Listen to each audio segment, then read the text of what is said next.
Okay. Assalamualaikum warahmatullahi wabarakatuh. Kita akan masuk pelajaran pada minggu kedua kita hari ini. Okay, so kita akan belajar few introduction berkaitan dengan Game Engine Development 2. Kita pergi ke Game Engine Development 2 ni, which is kita akan bercakap berkaitan dengan Game Engine Development 2 dalam modern Game Engine. Okay, kita tengok dulu objektif dia. Okay, seperti yang saya cakap tadi, kita akan recap from Game Engine Development 1. Okay, and then kita introduction to the modern Game Engine.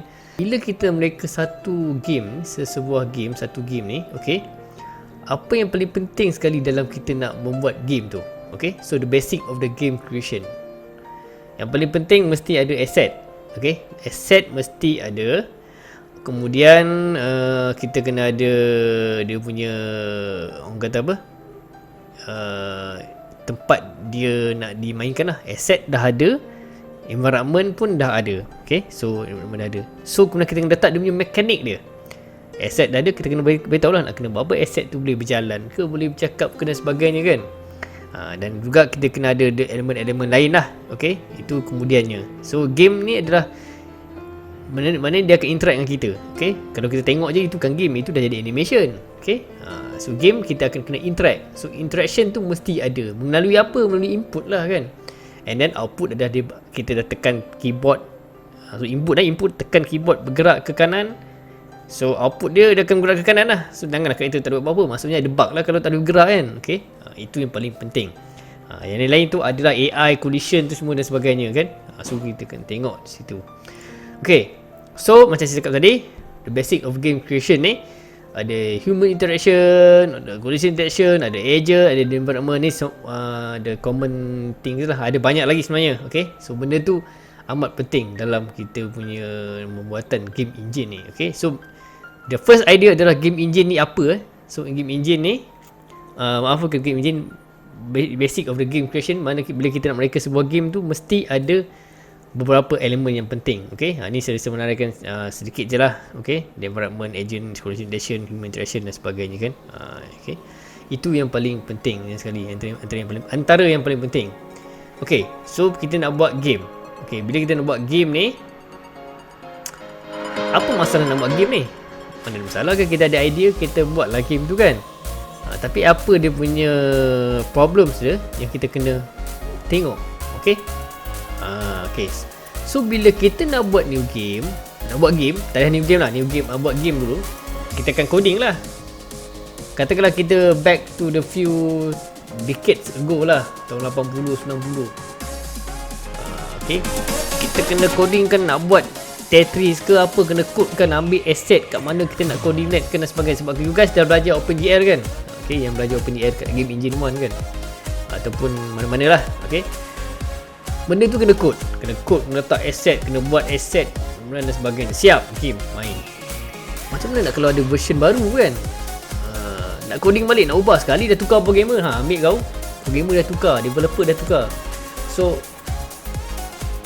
even though there is a manual, ada manual yang ada dalam you guys developer buat, tapi mungkin tak difahami, ataupun mungkin dah orang kata apa, benda tu susah nak dicari dalam coding yang sangat panjang. Okay, teamwork lah, team pun dah lain dan sebagainya. So it's not very efficient and not effective. Okay, bukan kita tak boleh, tak bagus, tapi tak efficient lah. Kita kena buat dari semula dan sebagainya kan. Kalau salah habis lah. Okay, so disitulah datangnya kita perlukan game engine. Pelbagai jenis game engine digunakan. Game engine ni apa? Engine motor ke, engine kereta ke? Bukan. Dia bukan masuk di engine komponen, tapi dia ada satu tools yang simplify kan. So di mana kita hanya nanti kita coding juga, tapi kita coding buat dia punya perantaraan untuk buat game tu. Okay, maksudnya kita buat satu tools di mana untuk create, tak pun kita nak koordinatkan objek tu setiap kali kita nak ada objek baru lah. So, kita buat satu snippet code ataupun satu function dalam coding tu supaya kita boleh kita generate satu tools. So tools tu hasil kita buat tadi, kita boleh koordinatkan objek tu manual tanpa kita orang kata apa, codekan satu-satu. Mana kita pemudahkan tugas. So di situlah timbulnya idea nak buat game engine. Okay, Semuanya kita mudahkan nak buatkan, nak in term of asset placement, lighting dia ke, collision ke, semua dah straight. Kalau tidak, collision pun nak kena buat bounding box, kena cari min max kan ni dalam in term of nak buat dia punya box kan dan sebagainya kan. So benda ni memang sangat-sangat melecehkan lah kalau tanpa game engine. So dengan ada game engine, ini akan mendatangkan satu benda yang sangat bagus. Okay, and then the benefit is speed up the software development life cycle. So benda tu maknanya kita somehow kita bercepatkan semuanya proses. Dan pun nak buat game yang version yang baru sekejap je kan. Macam diorang nak remake Final Fantasy 7 dah, nak cari coding yang lama-lama tu, susah lah kot kan. So diorang buat yang baru pakai Unreal je kan, nak buat senang dan sebagainya kan. Dah create asset yang very high quality je lah kan. Okay, Final Fantasy 7 kan remake kan, siapa dah main.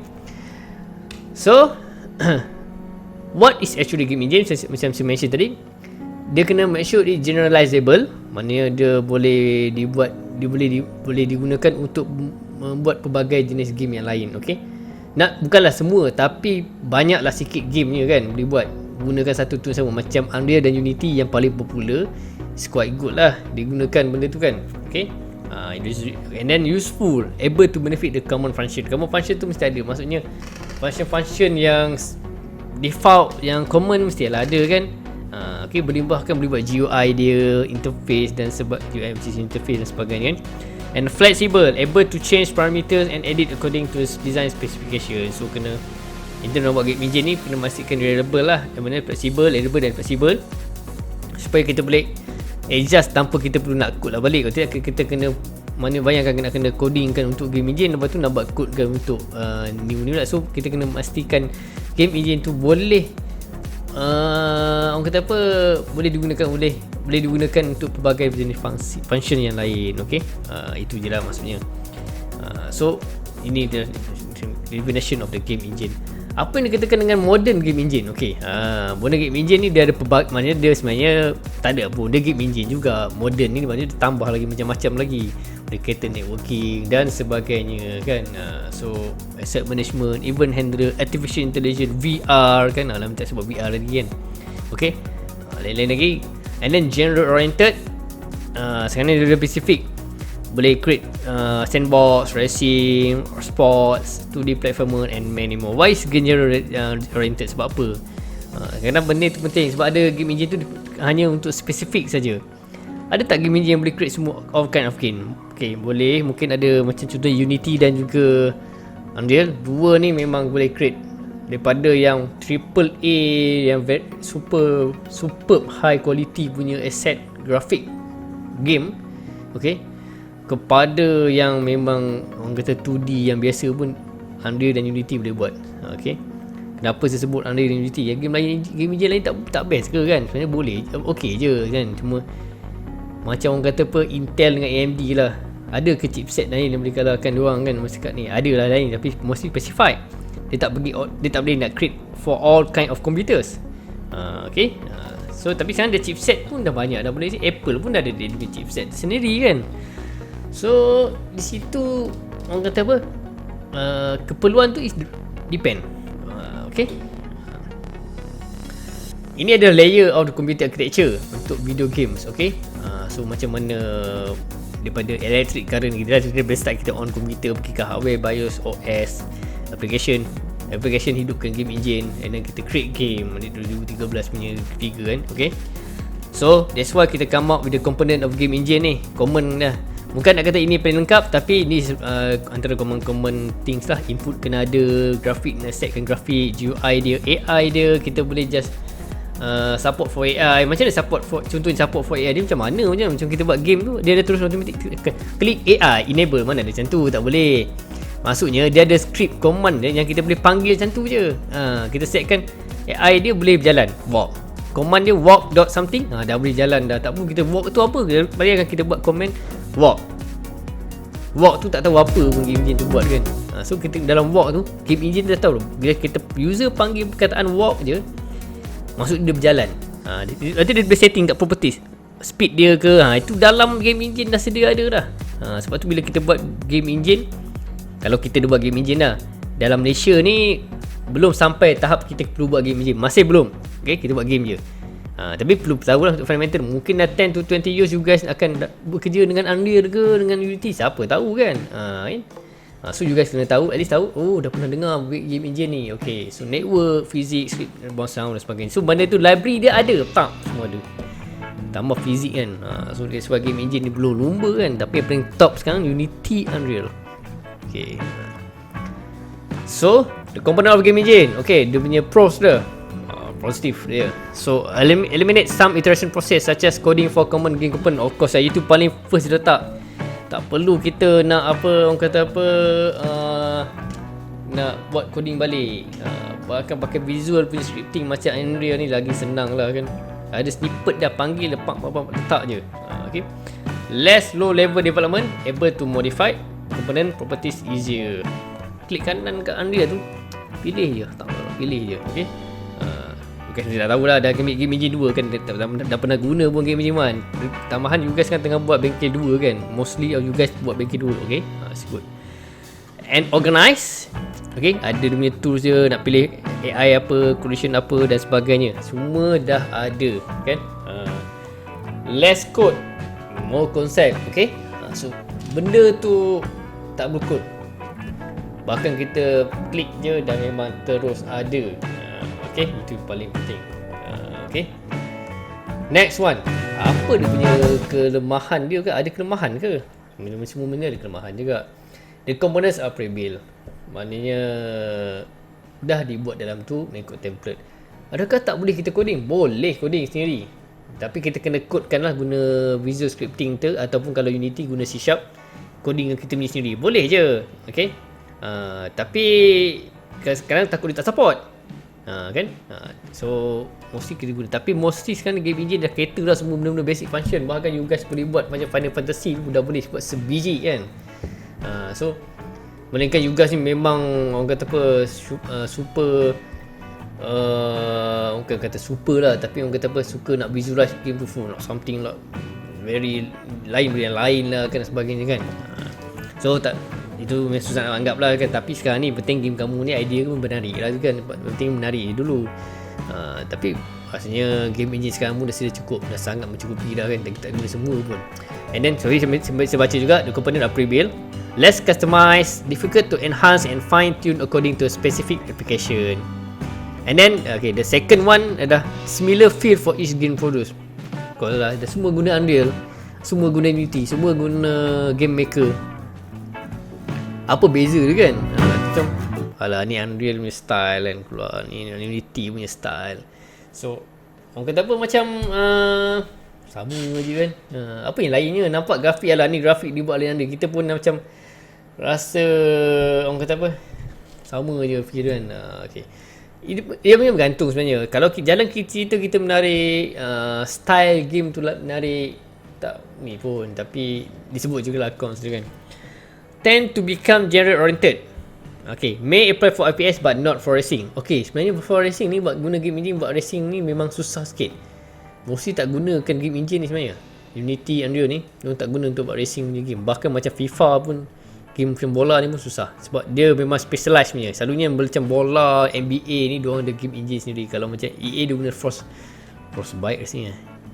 Ikut saya tak ingat lah. Okay, so diorang ada oriented dia punya, oriented based specific on that type of game. Itu paling penting.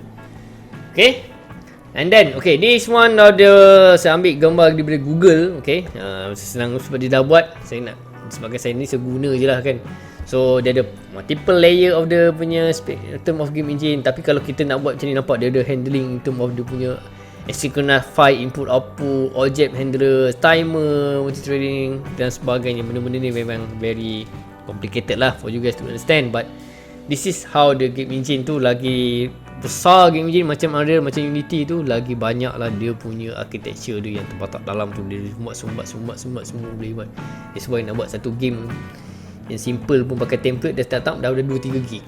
Okay, saya punya ada bengkel 2 tahun lepas, saya buat file Dropbox untuk dia orang upload. Tak kisah, memang Dropbox ni memang besar pun, boleh sumbat kan. Dia upload, dia orang team ni upload lah. Dia tengok 29 gig. 29 gig. Ada yang 14 gig. Macam berapa lama dia nak upload tu. Bayangkan. Tunjuklah saya punya Dropbox tu besar. So sama game, tapi game pun mostly grafik yang paling penting. So kalau kamu pun dah buat game engine sampai 10GB, 20GB, apatah lagi game engine developer luar kan, so sampai sekarang ni standard lah Blu-ray kan guna, kan. Tapi yang of course lah, yang sampai berpuluh-puluh gig tu sebenarnya sekali dengan source code dan sebagainya. Tapi kalau bila dah compile itu compilation yang tak boleh diubah, mesti kadang 2-3 gig je. Dia punya game, dia punya ESE dia tu lah sedikit je. Tapi kalau itu 2-3 gig maknanya 20 gig, kata macam ni, 20 gig mewakili 2 gig game. So kalau yang game yang kat luar sana tu kamu nampak yang 100 GB, that's why sekarang game dah digital download je. Download pun dekat 1-200 gig kan, download je. Macam GTA tu penuh dia punya dia bagi bentuk DVD ke boleh tak ingat nak 2-3 kan. Okay, so that's why dia digital download saja. Okay, next one. Tengok grafik ni. Ini grafik contoh daripada Unreal Engine 5. Tak keluar lagi, tapi tengok dia punya teknologi dia. Walaupun mesti dia boleh keluar, tengok detail ni kan. Nampak tak dapat bayang bila tengok ni. Yang ni dunia betul ke? Dia visualize ke apa? Tak, ini texture semua ni kan, texture. Dia polygon dia ada ni. Okay, cari je Unreal Engine 5 demo. Okay, cari ada.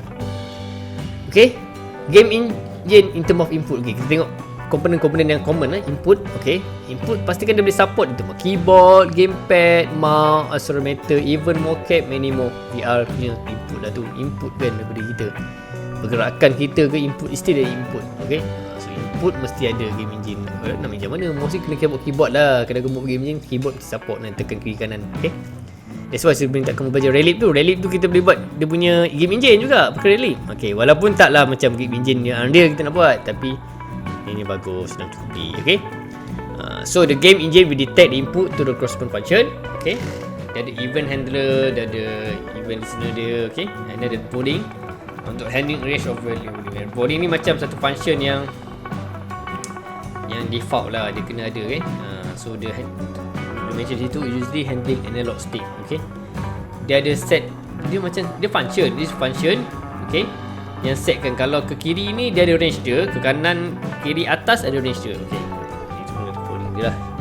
Okay, in term of graphics. Okay, dia sebenarnya grafik dia in term of dalam game engine ni, dia boleh cater in term of shadow dia, lighting, global illumination. Apa yang dia kata, apa benda ni, ada apa benda ni semuanya. Okay, kat mana nak cari, macam nak panggil. Maksudnya dia ada library dia dalam tu, dah boleh panggil saja.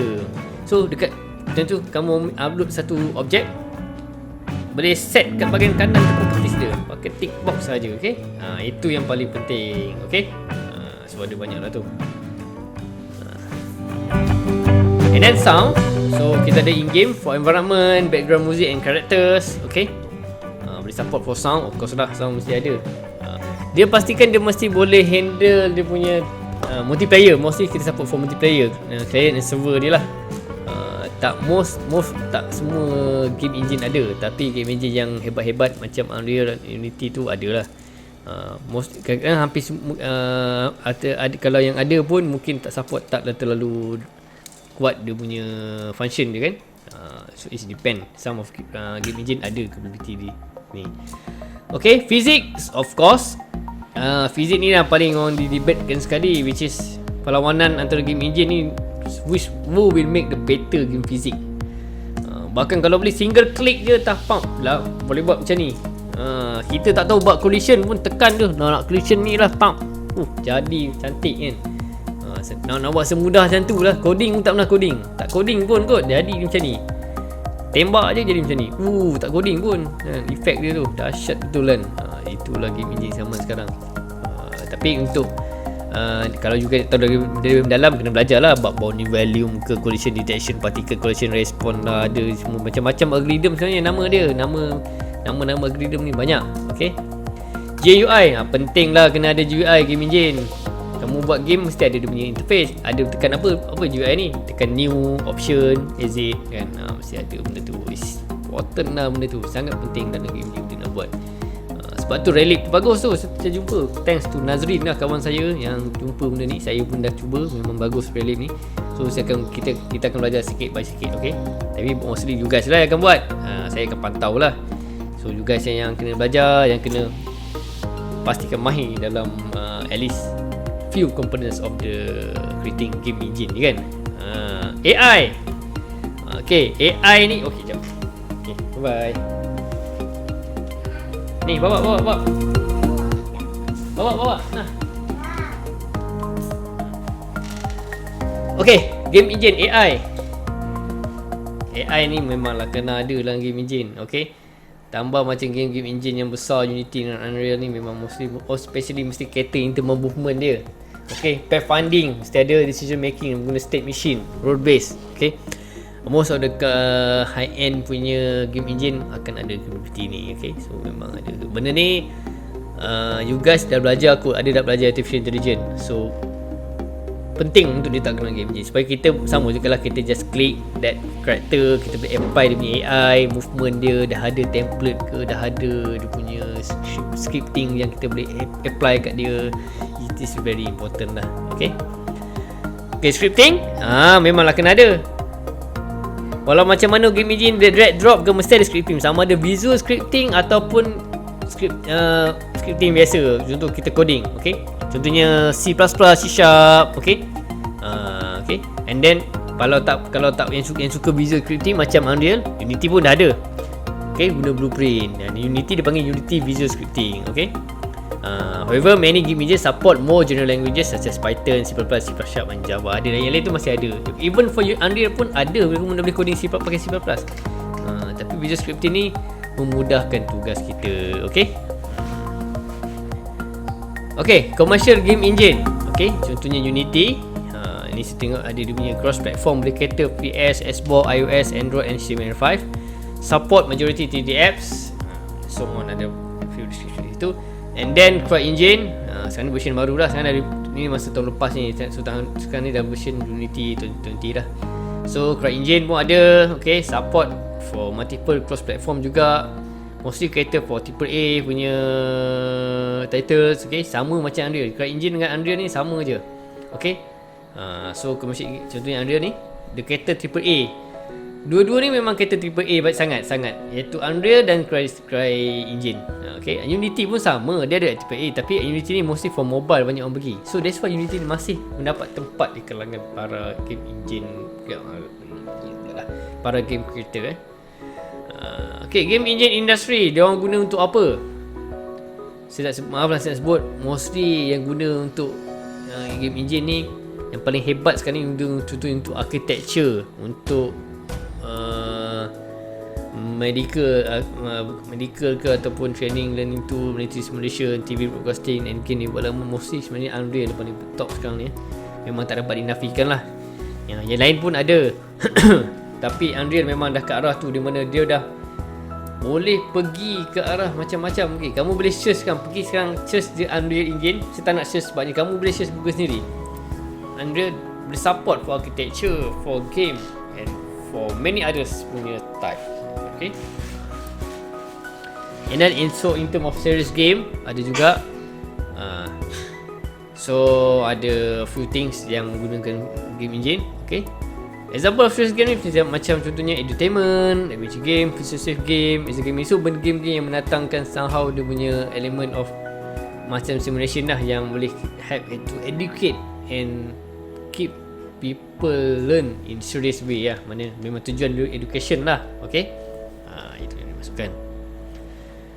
So inilah contoh-contoh game zaman sekarang. Kita tengok sini few type of games yang dibuat oleh game engine. Okay, semuanya dibuat menggunakan game engine.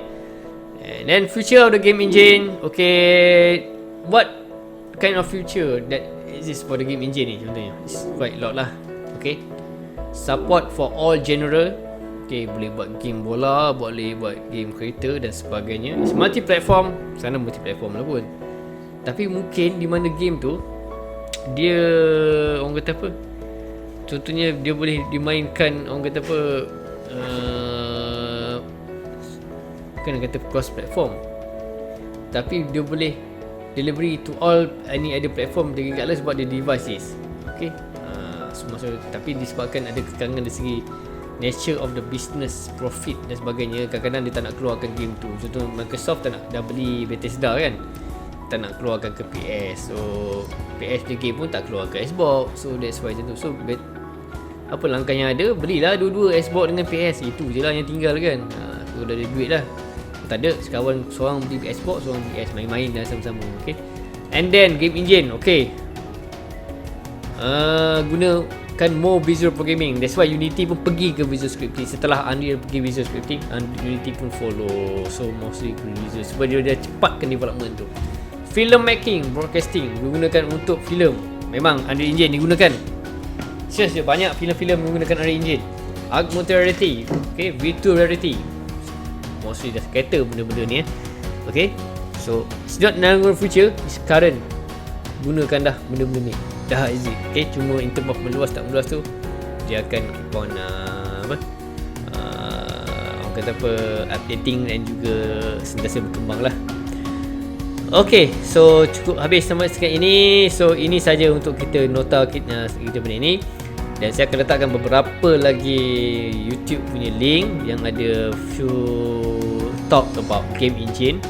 Okay, supaya saya harap kamu dapat tengok dan lihat. Dan ada few assignment lah, bukan few assignment lah, ada one of two task yang akan pergi kepada anda, supaya instead of you guys ambil nota sini, you guys kena buat task lah mingguan kita. Okay, so sehingga kita berjumpa lagi. Dan kita akan ada sesi nak buat, pastikan sesi soal jawab kita pada waktu-waktu tertentu. So nantikannya update di Ulearn, okay, dan juga melalui WhatsApp group dan sebagainya, ataupun melalui Facebook. Okay, so terima kasih semua. Assalamualaikum warahmatullahi wabarakatuh.